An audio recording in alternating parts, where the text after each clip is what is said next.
Muy bien. Pues voy a dar comienzo a la clase sobre el primer capítulo del libro La trama del tiempo, que hoy traigo aquí en su versión impresa. El capítulo 1 se titula Tiempo eónico y vamos a ver cuál es su contenido. En la primera parte se expone cuáles son los diferentes significados de la palabra eón o aión, cuáles fueron los significados que tomaron en diferentes fuentes, poemas antiguos y filósofos y teólogos, pues cuáles fueron los significados que asignaron a este vocablo. Entonces vemos que, por ejemplo, se asociaba con la fuerza de vida o la vitalidad, y que esto también, cuando ya se pensaba, por ejemplo, en una duración muy larga o en una vida muy larga, pues nos invita a pensar si esto podría estar hablando de la duración de la vida, pero más bien de los dioses, con lo cual vamos llegando a una vida sin límites o una significación como siempre, ¿no? Esta la puse con mayúsculas porque más adelante voy a necesitar este significado de eónico para ver cuándo algo sí es eónico y cuándo no. Y bueno, también se nos dice que Eón es el dios griego de la eternidad, y yo les quiero compartir que hoy en día en ciencia, en física, sí se utiliza también esta palabra eón para referirse a una cantidad de tiempo que es igual a 1 por 10 a la potencia 9 años, es decir, 1.000 millones de años. Y por ejemplo, la Tierra tiene 4 eones de edad, que es el eón ádico, el arcaico, el proterozoico y el fanerozoico. Es imposible, pienso yo, para nuestro cerebro calcular cuánto, o sea, cómo imaginarnos esa cantidad de tiempo tan grande que puede durar cada uno de estos eones. Y todavía mucho más grandes serían las acepciones anteriores que utilizan los poetas Hesíodo, Homero o Parménides para referirse a la eternidad. Pero bueno, sí quería comentarles que en ciencia se usa hoy en día para denotar las edades de los astros. Encontramos las primeras menciones del término en los poemas de Homero, Hesíodo, Parménides y Heráclito. En la Ilíada, por ejemplo, que como ustedes saben, la Ilíada y la Odisea son del siglo VIII a.C., la palabra eón aparece 6 veces. Y en el siguiente poema de Heráclito podemos ver cómo se refiere a la eternidad. Este cosmos, el mismo para todos, ninguno de los dioses ni de los hombres lo ha hecho, sino que siempre existió, existe y existirá. Como fuego siempre vivo, que se enciende y apaga, siempre conforme a medida. Entonces, bueno, aquí tenemos siempre, tenemos que existió, existe y existirá, y que por supuesto no lo puede hacer ningún hombre, y ni siquiera los dioses lo hicieron. Los dioses ya están ahí, y luego los dioses van a crear el mundo con los astros y los hombres, ¿no? Pero esta eternidad, pues incluso los dioses no la crearon.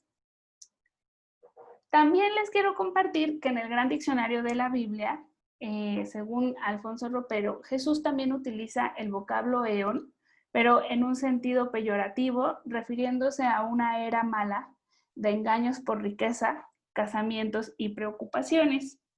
Esto me suena a mí más o menos a la época en la que estamos viviendo ahora, pero lo importante es que también tiene una connotación de era muy larga, ¿no? O sea, esta era como refiriéndose a la era de la humanidad o la era que está comprendida entre el Génesis y el Apocalipsis, ¿no? Son así de largas las, como los segmentos de tiempo que se asocian con el león. Voy a pasar a la primera sección del capítulo, que es la del concepto eónico en Platón. Aquí Sixto Castro se refiere al Timeo, que es de 360 años antes de Cristo, Y en este libro Platón plantea al tiempo cronológico como una imagen móvil de la eternidad. Y el mundo visible es la réplica del mundo de las ideas. Esto pues si ustedes ya tuvieron alguna asignatura donde vieron a Platón, seguramente ya pudieron ver la distinción entre el mundo de las ideas y el mundo sensible.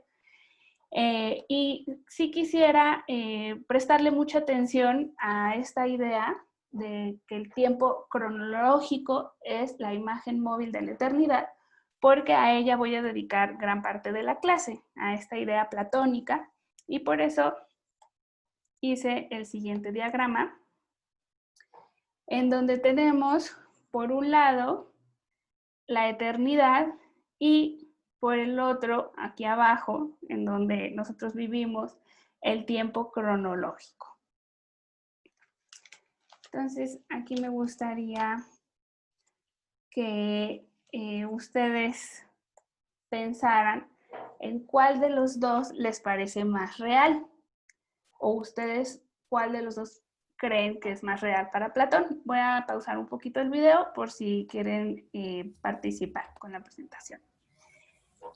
En efecto, aquí, como pueden ver, ya agregué las palabras ser y devenir, porque la respuesta a la pregunta está en la página 47 y voy a leer la cita de Platón. Dice, cuando el padre y progenitor vio que el universo se movía y vivía como una imagen generada de los dioses eternos, aquí abajo en Cronos está lo que se mueve como imagen de los dioses eternos que están en la eternidad, y el padre se alegró y se sintió muy feliz y tomó la decisión de hacerlo todavía más semejante al modelo. Entonces, como este es un ser viviente eterno, intentó que este mundo lo fuera también en lo posible. Pero esta cualidad de eternidad no se le puede otorgar completamente a lo generado. Entonces, lo que es siempre idéntico e inmutable, es decir, la eternidad, no ha de envejecer ni volverse más joven en el tiempo, ni en absoluto tendrá ninguna de las cualidades de lo generado que se adhiere a lo que se mueve en la esfera sensible. Y ahora voy a leer un poquito más de esta misma página, pero ya no es cita de Platón.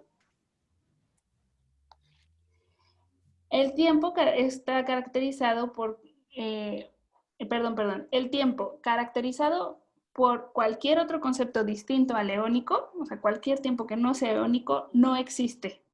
Compete solamente a lo corruptible, este tiempo cronos, que para Platón va a ser solo la imagen móvil de la eternidad, ¿no? Y bueno, sí me parece muy interesante porque ahora, por lo menos yo con una mente científica absolutamente pasada por el tamiz positivista, pues vivía en un mundo en el que lo que existe y de lo que podemos, digamos, aseverar conocimiento, pues es del mundo sensible, del que se pueda percibir. Y pues aquí claramente Platón nos plantea lo opuesto. En el caso de Plotino, quien va a tener este trabajo de crear al mundo y los astros y ponerlos en movimiento, es el alma del mundo, y en San Agustín, en la ciudad de los cielos. Ahorita vamos a ver esto un poquito más adelante.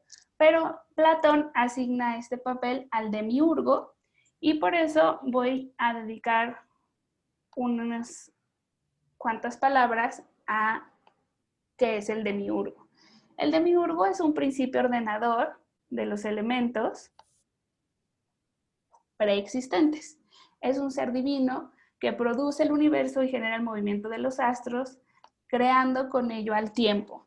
Es un artesano, un productor, creador, confeccionador, que no necesariamente coincide con la figura creadora del dios monoteísta. Y como comentaba, para Plotino, el papel de crear el mundo va a ser el del alma del mundo. Les traje esta imagen para compartir con ustedes porque justo en el diagrama pues quería ver qué podía representar al demiurgo, y me llamó mucho la atención esta que también tiene como aquí una sugerencia de un ojo, y pues estamos hablando de una inteligencia que decide crear y ordenar de cierta manera. La siguiente discusión en nuestro capítulo es esta sobre el tiempo y el movimiento. Se plantea la pregunta de si son equiparables el tiempo y el movimiento. ¿Por qué? Porque si estamos diciendo que cuando se creó el mundo y se empezó a mover, a eso le vamos a llamar tiempo y a eón le vamos a llamar eternidad, entonces pues cabe tener la pregunta si el tiempo y el movimiento son lo mismo, inician en el mismo instante en que se empiezan a mover los astros y entonces allí el tiempo cronológico nace, ¿no? Pero ¿son lo mismo o no son lo mismo? Una pregunta que nos podemos hacer al respecto también es si habría tiempo si no hubiera movimiento. Imaginemos un mundo, un universo en el que absolutamente todo estuviera inmóvil. En ese mundo imaginario, ¿ustedes creen que se podría hablar de tiempo o no? No, ¿Quién contestó por ahí? ¿Por qué no? yo, Rodrigo, porque eh, entendiendo el tiempo cronológico como el devenir es producto del movimiento, de la fricción de las moléculas y de las partículas, y si no hay un movimiento, pues en mi manera lógica de entender el universo no habría tiempo. No. Aunque también coincido con lo que dice Plotino, que el movimiento está en el tiempo, pero el tiempo no puede ser movimiento. Uh-huh. Esa es la respuesta de Plotino, justamente es que el tiempo es como contenedor del movimiento, ¿no? Aquí tengo la respuesta de Plotino, nos dice que el tiempo va a contener a todos los movimientos, y la respuesta de Aristóteles es que el tiempo es la medida del movimiento. Paso a la siguiente pregunta, gracias Rodrigo, acerca de si el tiempo transcurre para los objetos en reposo. Este caso está incluido en la concepción de Aristóteles de que el tiempo esté midiendo el movimiento, porque puede haber movimiento en un objeto en reposo. Es un poquito raro, pero sí quiero explicarlo porque el concepto de movimiento de Aristóteles no se limita nada más a que una cosa esté en un lugar del espacio o en otro y cambie, digamos, del punto A al punto B. Para Aristóteles también está en movimiento un cuerpo que está sanando o que está enfermando, o un árbol que está creciendo, pero que no necesariamente se desplazó, ¿no? Entonces, cada vez que haya una actualización de una potencia, hay un movimiento. Y también hay movimiento en el alma cuando cambia de un estado de ánimo a otro. Y entonces, por eso, podríamos hablar de que hay cuerpos en reposo en los cuales están ocurriendo movimientos en este sentido aristotélico y que por lo tanto sí pasa el tiempo para ellos.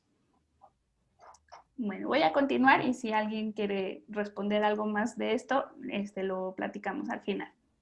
Entonces, bueno, aquí tenemos ya la respuesta de Plotino y la de Aristóteles. Paso ahora a la segunda sección del capítulo, que se titula Tiempo eónico religioso. Y allí vemos que se nos siguen presentando diferentes significados del vocablo eón, en este caso los que se utilizaban en el cristianismo primitivo. Y aquí hay tres posibilidades. Una es que haya un tiempo ilimitado e infinito, pero no va a ser eónico. El ejemplo es que pensemos en todo el tiempo infinito y eterno que ocurrió antes del Génesis. Y también pensemos en todo el tiempo eterno y infinito hacia el futuro que va a ocurrir después del Apocalipsis. Esos tiempos en los que podemos poner nuestra atención, que se llaman prototiempo y escatotiempo, son infinitos, son ilimitados, porque uno es infinito hacia el pasado y el otro es infinito hacia el futuro, pero no se podría considerar eónico porque en medio tiene un hueco. Ese es el hueco del que hablaba Jesús, en donde estamos aquí todos con preocupaciones y devenir y envejecimiento. Y En ese sentido no se cumple el significado de que sea siempre. Hay un cachito que no se está tomando en cuenta. Entonces, un cachito bastante largo. Entonces, bueno, esta es la primera posibilidad.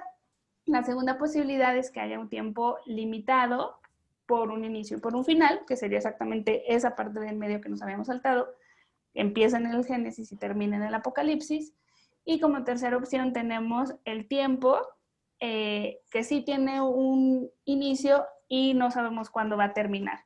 Este, por ejemplo, es el significado de la palabra sempiterna, que no, esto no lo dice Sixto Castro referente a los textos religiosos. Yo se los quería compartir porque justamente estaba viendo el significado de la palabra sempiterna y eso significa que es perpetuo hacia el final, pero que tiene un inicio fijo, y como ejemplo ponen el dolor que puede sentir un padre al perder un hijo, que sabe perfectamente en qué momento inició y que seguramente nunca terminará. Ese era el significado. Entonces, bueno, me acordé cuando vi esto de tiempo con límite en un extremo y infinito por el otro extremo. Y bueno, aquí hice estos diagramas para representar los primeros dos tipos de tiempo, ¿no? Justo lo que les decía, o sea, como del Génesis para atrás y del Apocalipsis para adelante, y luego esa parte del medio, y claramente estos dos se complementan. Es muy importante resaltar que vemos que en ambos casos estamos hablando de líneas rectas, y esto se le atribuye a la cultura judeocristiana. El hecho de que nosotros concibamos el tiempo como una línea en donde el pasado está atrás y el futuro está adelante en esa línea es una herencia de los judeocristianos, y que, como ustedes saben, en otras culturas más bien pues se concibe como algo circular.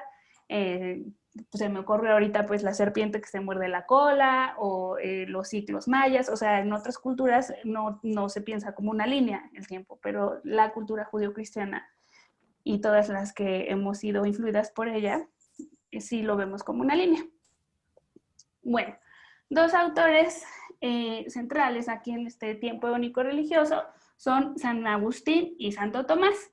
En San Agustín no me voy a explayar tanto porque vamos a tener una clase precisamente sobre él, pero bueno, ya hay que decir que en este diagramita que estábamos viendo hace rato de cómo se crea el tiempo cronológico como imitación del tiempo eónico, San Agustín va a asignar ese papel de creador al cielo de los cielos, y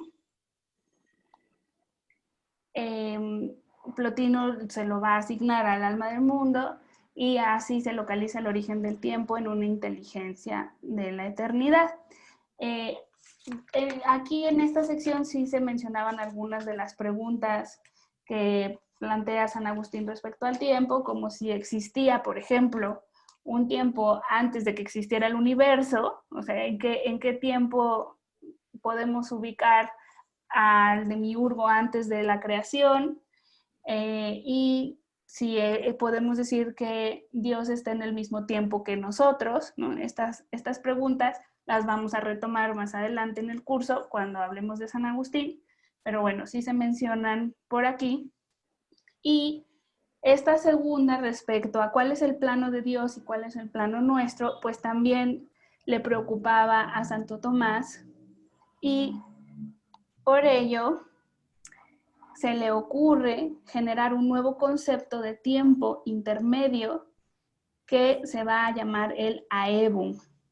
Santo Tomás muestra que solo Dios es eterno, solamente a Dios le va a asignar esa cualidad, y solamente pues a él va a pertenecer la eternidad. Y entonces propone este otro concepto que incluí en mi diagramita, porque este ángel que está aquí, que vive en ese tiempo de la Ebum, es como de alguna manera el que abre la posibilidad de que los seres mortales se acerquen a la divinidad si son santos, y al morir se van al cielo. Y entonces, cuando se vayan al cielo, van a vivir en este tiempo que es la aviternidad. Hola, ¿qué tal? Hola. Y que por favor pongan sus micrófonos en mute. Y que les va a permitir acercarse un poco a la experiencia temporal de Dios, pero que jamás va a ser idéntica a ella. Este tiempo siempre dura, también es conocido como aviternidad o como el modo de vida experimentado por los ángeles. Entonces, bueno, esto sí ya lo comenté, está intermedio entre lo eterno y lo temporal, y por eso también se le llama eternidad impropia, o sea, como que se le parece, pero no llega a ser igual. Además, el AEBU es la solución de Tomás de Aquino a un problema intelectual muy complejo, que es el siguiente: ¿cómo distinguir la existencia de la realidad espiritual y de la realidad corpórea, que son fundamentalmente distintas? Ustedes ya saben que pues este es un problema que va a estar presente en la filosofía en muchos momentos. Se me ocurre al menos pues, todas las meditaciones de Descartes respecto al dualismo y las discusiones que tiene con Henry Moore al respecto, ¿no? O sea, ¿dónde está Dios? ¿Dónde están nosotros? ¿Está todo el tiempo con nosotros? ¿Son dos planos distintos o no? O sea, este problema pues ya está aquí desde Santo Tomás de Aquino, y su solución fue proponer este tiempo intermedio de los ángeles. A los que les interese ese tema, pues seguramente les servirá mucho este libro que se llama El concepto de tiempo medieval, sobre el debate escolástico y la recepción en la filosofía moderna, y pues pienso que puede ser un buen tema de tesis al que le guste o para el ensayo final de esta materia. Irán viendo que a lo largo de las clases voy así como dando algunas ideas de qué les puede interesar para su ensayo, y cuando ya hayamos visto 7 u 8 capítulos, pues el chiste es que ustedes escojan el que más les haya llamado la atención de los conceptos, y si alguna de las ideas que yo voy soltando les parece bien, pues toman esa idea, y si no, pues otras que pueden ustedes proponer. Muy bien, vamos al tercer apartado de nuestro capítulo, que se llama El tiempo eónico mítico, que no deja de ser religioso porque nos está hablando de un pensamiento religioso mágico que construye este sueño de regresar a una edad de oro que fue como muy hermosa y que va a volver en el futuro. Y bueno, no sé si por aquí les llamó la atención que hay sí como una cuestión medio incómoda, políticamente incorrecta respecto a las razas por parte de Hesíodo, cuando nos habla de la edad de oro, después la de plata, después la de bronce y después la de hierro. Creo que sería absolutamente anacrónico llamarle racista, porque estos conceptos de ahora, pues no sé ni cómo se podían vivir en esa época, pero tratando de respetar el texto de la manera como más literal, voy a leer un poquito sobre estas cuatro edades que están en la nota al pie de la página 58, pues por si no leyeron la nota al pie, lo podemos leer juntos y pues comentarlo también en la discusión. En un primer momento, los inmortales que habitaban las moradas olímpicas crearon una raza áurea de hombres mortales.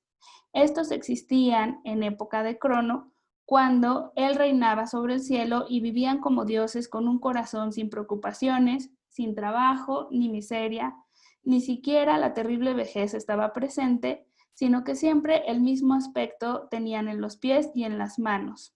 Se regocijaban en los banquetes, lejos de todo mal, y morían en un sueño. Tenían toda clase de bienes, y la tierra de ricas entrañas espontáneamente producía mucho y abundante fruto. Ellos, tranquilos y contentos, compartían sus trabajos con muchos deleites. A continuación, una segunda raza, mucho peor, la de plata, crearon los que habitan las moradas olímpicas, en nada semejante a la de oro en cuanto a la naturaleza e inteligencia, pues durante 100 años el niño crecía junto a su prudente madre, retozando de manera muy infantil en su casa, y cuando les había alcanzado la pubertad y les llegaba la edad de la juventud, vivían durante muy poco tiempo con sufrimientos por falta de experiencia, pues no podían apartar unos de otros la temeraria ibris, ni querían rendir culto a los inmortales, ni sacrificar sobre los sagrados altares, etcétera, etcétera. Me voy a saltar a la siguiente edad. El padre Zeus creó otra tercera raza de hombres mortales de bronce, en nada semejante a la de plata, nacida de los fresnos, terrible y vigorosa. A estos les preocupaban las funestas acciones de Ares y los actos de violencia. No se alimentaban de pan, pues tenían valeroso corazón de acero. Rudos, gran fuerza y terribles manos nacían de sus hombros sobre robustos miembros. Bueno, de nuevo Zeus, sobre la fecunda tierra, creó una cuarta raza más justa y mejor, raza divina de héroes que se llaman semidioses. A algunos, el padre Zeus, proporcionándoles vida y costumbres lejos de los hombres, los estableció en los confines de la tierra.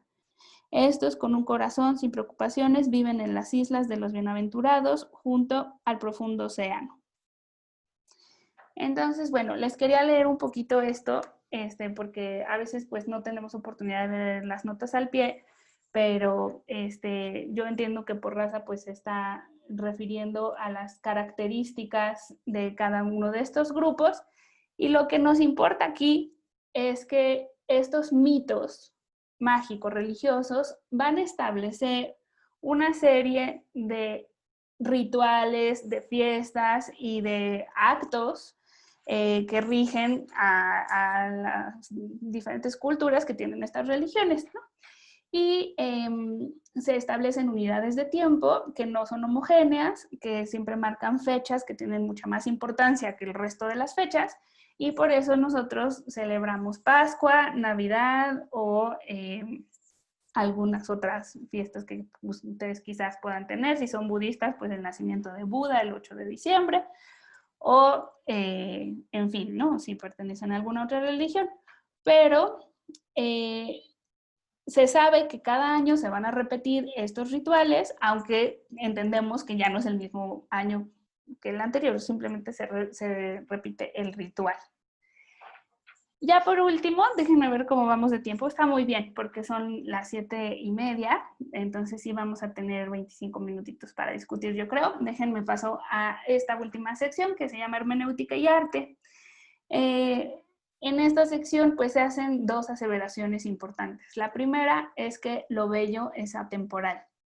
Les traje esta imagen de Remedios Varo para ejemplificar cómo en esta obra de arte se genera un tiempo en el que viven esos personajes y que es eterno en cuanto ya quedó allí inmortalizado y siempre van a estar allí, ¿no? Entonces es eterno en el sentido de que no cambia y en el sentido de que es como un mundo inventado, y a esto vamos a volver cuando leamos el capítulo sobre Paul Ricoeur y la narrativa y cómo en las novelas y en las películas pues también se generan estos tiempos narrativos. Pero por el momento pues lo que estamos viendo es que al parecer como con el arte podemos alcanzar un tipo de tiempo eónico y eterno, en tanto que generamos estos mundos y que siempre van a permanecer así. La segunda idea de esta sección es que Gadamer distingue dos experiencias del tiempo. El tiempo lleno, que este sería el tiempo de la obra de arte o de la fiesta, que ya tienen un significado de por sí. Y en contraste, el tiempo vacío, que es el que se usa para la vida cotidiana. Disponemos de él o no, y cuando sí disponemos de él, pues lo llenamos con actividades y lo podemos llenar porque está vacío, ¿no? Y bueno, pues como ejemplo de eso les traje aquí esta padrísima foto de las fiestas de muertos, que sabemos que desde que empiezan hasta que terminan es como una temporalidad que rompe con la cotidianidad. También las fiestas de Iztapalapa, de Semana Santa, alteran absolutamente todos los tiempos de las personas que viven en esas calles y no sé, está como esta sensación de que en la fiesta hay incluso como un código distinto, ¿no? En el que se permiten y no se permiten ciertas cosas. O sea, por decir eh, que una persona esté tocando mariachis allí en su tumba y demás. O sea, son como momentos en los que se crean nuevos mundos, nuevos ambientes con un tiempo propio.